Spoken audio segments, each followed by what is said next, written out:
In late December of 2000, in a quiet part of Tokyo, lies a residential neighborhood in Setagaya Ward. The streets were narrow and the houses sat close together. Life seemed to move at a slow and gentle pace. Most of the houses looked about the same, modest two-story homes filled with families. But on December 30th, for one family, that quiet wouldn't be from peace. It would be one of eerie horror, and the person responsible would baffle police with their every action.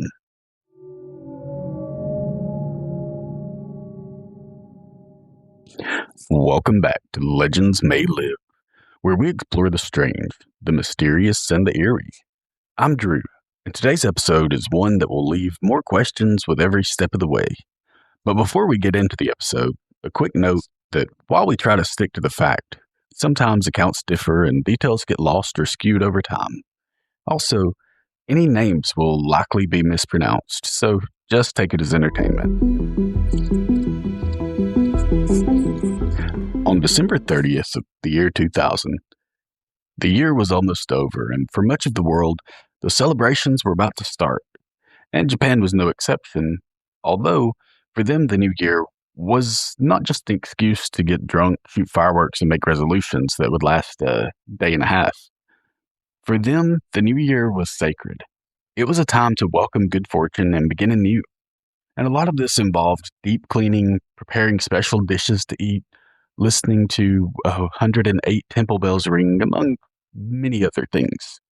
The residents of Setagaya Ward were doing just that. And this isn't the kind of place where violent crime happens. It's a dense, cozy residential district. Neighbors all know each other, and their children walk to school together. It's a place that has its own rhythm and routine, and the community was kind of built on that predictability. And the Miyazawa family fit right in. They were like the perfect image of this area. Family of four, middle class, sensible and reserved, but not isolated. The father worked hard and pretty well kept to himself, but he was still friendly and warm. The mother was attentive, organized, caring, and deeply devoted to her husband and children. And the kids were young and energetic, still living in a home meant safety, and their carefully arranged two-story home reflected that.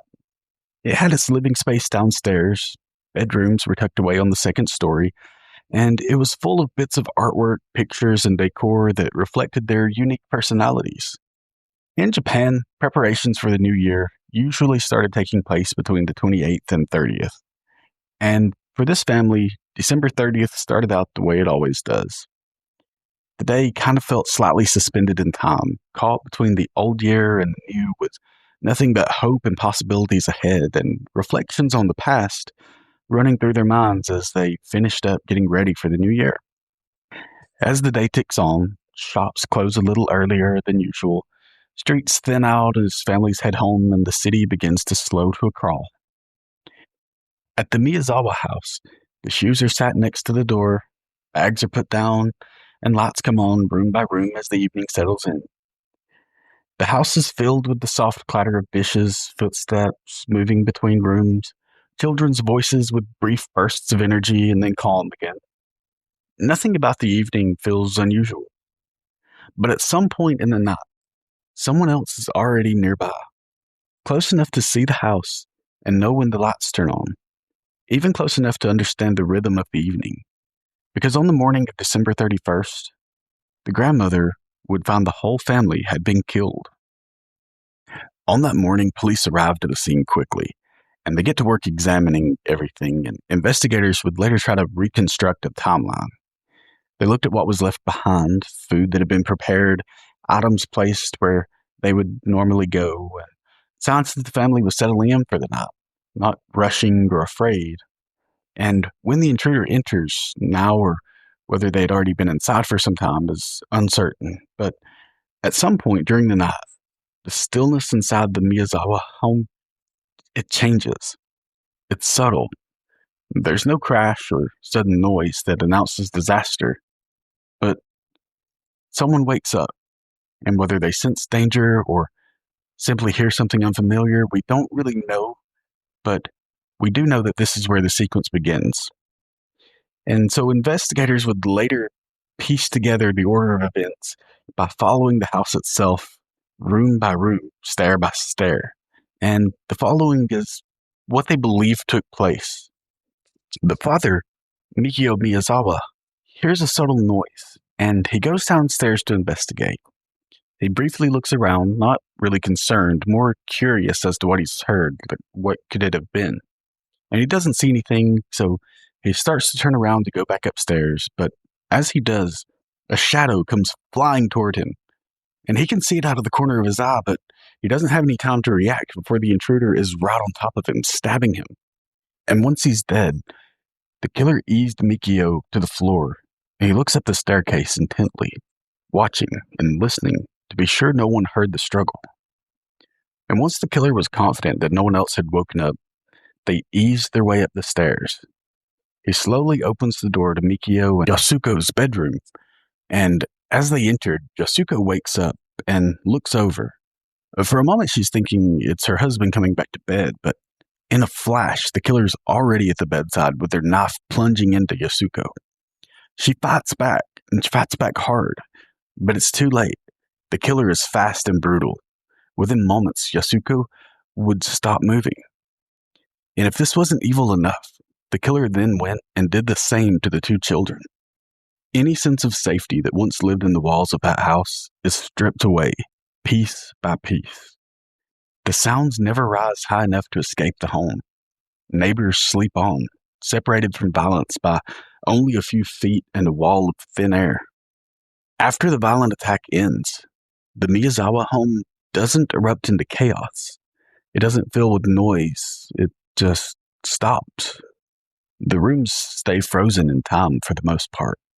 Furniture doesn't really move. The lights stay as they are. From the outside, the house looks no different than it did hours earlier. It just looked like a quiet family home waiting for morning. But inside, the person responsible for murdering an entire family just makes themselves at home. Instead of running away, they begin to live inside the space. They tend to their own injuries, wrapping wounds, stopping blood, leaving behind signs of care and deliberation. And they move through the kitchen, rummage around the refrigerator. They help themselves to food that the family had prepared for New Year's. And they sit and relax for a while, and then walk around room to room. At some point, they use the bathroom. Outside, the neighborhood remains quiet and unaware. What's most disturbing is not just that the killer stays, but that they stay comfortably, as if the house belongs to them now, as if the people who live there have already faded into the background. Hour by hour, the darkness thins. The night begins to loosen its grip and give way to morning, and still, no one leaves. And when the killer finally does leave the Miyazawa home, they do so without anyone seeing them. And by the time anyone realizes something is wrong, they had already gone. Morning arrives quickly in Setagaya Ward. Another winter day begins the way thousands have before it. Neighbors step outside to start their routines. Doors open and close. A few kids hop on their bikes. Curtains open wide in the windows. But one house doesn't respond to the morning. The Miyazawa home stays dark. At first, it really didn't seem like that big of a deal. Families oversleep, plans change, people are busy preparing for the new year. But as the hours pass, concern grows and phone calls go unanswered. Eventually, Yasuko's mother decides to check on them in person. And when she gets to the house, things already feel off. The shades are still pulled and everything is just too quiet. She gets to the door and steps inside, and immediately it's clear this isn't a home anymore. This is a crime scene. Police arrive expecting some tragic but contained event, a domestic incident, a burglary gone wrong maybe. They expected something terrible but familiar. Instead, they find something that stops them cold. They find that the entire family had been killed. As the officers moved through the house, details began to surface that made no sense. There's food left out, dishes used after the estimated time of death, bathroom that shows signs of recent use. Investigators began to understand the scope of what they were dealing with. This wasn't a hit-and-run murder or something that happened in a moment of rage. It was drawn out, intentional, personal in a way that no one can yet explain. By midday, the neighborhood is sealed off and police tape lines the streets. Officers come and go inside the house, and time seems frozen, like it's trapped in the moment where normal life ended. Word begins to spread in hushed conversations between neighbors who suddenly realize how thin the walls between safety and danger really are. 4 people are dead, and the killer left behind more than anyone could have imagined, yet somehow they slipped away without a single person noticing. As investigators begin documenting the scene, a disturbing pattern emerges. Not only did the killer stay for hours after the murder, they were so completely unconcerned with the evidence they left behind. At first, it's subtle. Food has been taken from the refrigerator, prepared, and consumed. They used plates, opened and discarded wrappers, used the victim's toilet, left their own blood in the sink, and the rest of the house, for that matter. They even left behind their own jacket and shoes, or at least a jacket and shoes that didn't belong to this family. Investigators began to ask questions that felt almost absurd, like why stay? Why risk being caught at dawn? And most unsettling of all, what kind of person can sit, eat, and tend to their wounds in a home filled with death? By the time police fully understand what they're dealing with, the scope of this case has changed. This is no longer a murder investigation, it's a psychological puzzle.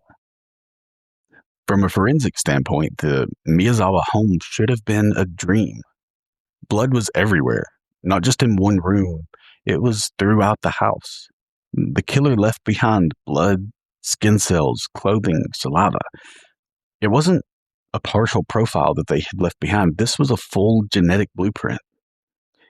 And in 2000, this was as close to certainty as an investigation could get. Detectives believed they weren't asking if the killer would be identified. This was just a matter of when it was going to happen. If the biological matter wasn't enough, the personal items left behind helped to paint an even clearer picture. The jacket and shoes were not generic. They were expensive, and they had been worn, lived in, and broken in over time. The fibers told stories. Manufacturing tags suggested origin. The shoes were traced to a limited production run. They were sold in only a few regions. The jacket appeared to be from outside of Japan, and everything about the evidence screamed traceable. Investigators began building a profile. They determined that the killer was a young male adult, likely physically fit and injured during the attack. The DNA suggested mixed ancestry, which was not common in Japan. That narrowed the field down further. This was a person who should exist in records somewhere. Police ran the DNA through national database, but to everyone's surprise, there was no match. So they ran it again, but they got the same results. Nothing. They expanded the search internationally, enlisting the help of Interpol and accessing foreign databases. And the search went on for weeks, then months, then years without a hit. The evidence was there and the science was solid. The systems had worked exactly as designed, which meant the unthinkable possibility that had to be considered. The person who committed this crime was not in any database, meaning they had no criminal history and no recorded identity tied to their DNA. For the purpose of this investigation, they were basically chasing a ghost. Investigators began to understand that this case wasn't going to be solved by brute force of technology alone. Despite all the evidence, despite the blood, the clothing, fingerprints, the killer had slipped through every net. And with each passing year, the question grew heavier. How does someone leave behind this much of themselves and still vanish completely? Detectives begin doing what they always do when the evidence isn't enough. They start asking why. Why this family? Why this house? And why that night? The first theory is the simplest, that this was just a random intruder, burglary that spiraled out of control. But nothing of value was taken, and the violence seemed way too personal for this to be just someone looking for quick money. So investigators moved on. They think maybe this was a targeted attack. But the Miyazawas had no known enemies, no criminal ties, and they didn't have debts or serious disputes. And everyone investigators talk to tells the same story, that this was just a normal, quiet family. Then comes the theory that unsettled people the most, that this was just the work of someone who didn't plan at all, that somebody just snapped and this family happened to be the ones who suffered for it. But even that explanation struggles to hold, because nothing about the aftermath really suggests chaos. The killer treated their wounds, changed clothes, had a meal, and just seemed pretty calculated. Some investigators wonder if the killer had been inside the house before, studying it. The way they moved suggested familiarity, but no evidence ever confirmed prior contact. And there were no signs of stalking or reports of suspicious behavior. The family wasn't afraid someone was going to hurt them. So another theory emerges. What if the killer wasn't local at all? The DNA points to mixed ancestry, and the clothing appears foreign. The lack of database matches suggest someone outside of Japan's systems entirely, possibly a visitor who left the country soon after. But if that's true, then once again, why this family? Why stay inside the house for hours and leave behind evidence that could identify you forever? Every theory explains some part of the crime, but never all of it. And that's the problem. The case resists simplicity.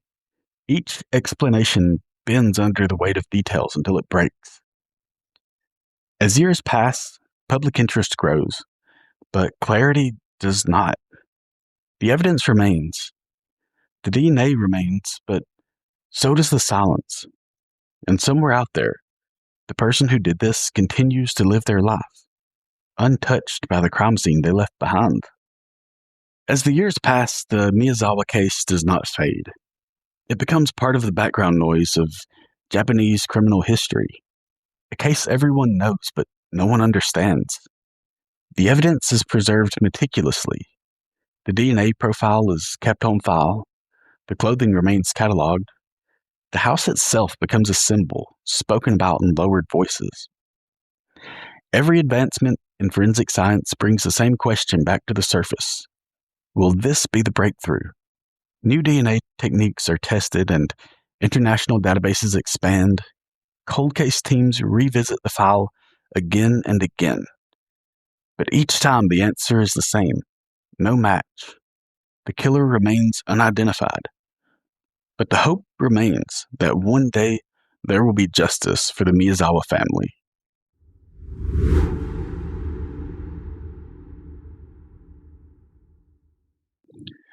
That's it for today's story. If you enjoyed this episode, please remember to like, subscribe, and share it with a friend. Until next time, keep watch and stay alert. See you next time on Legends May Live.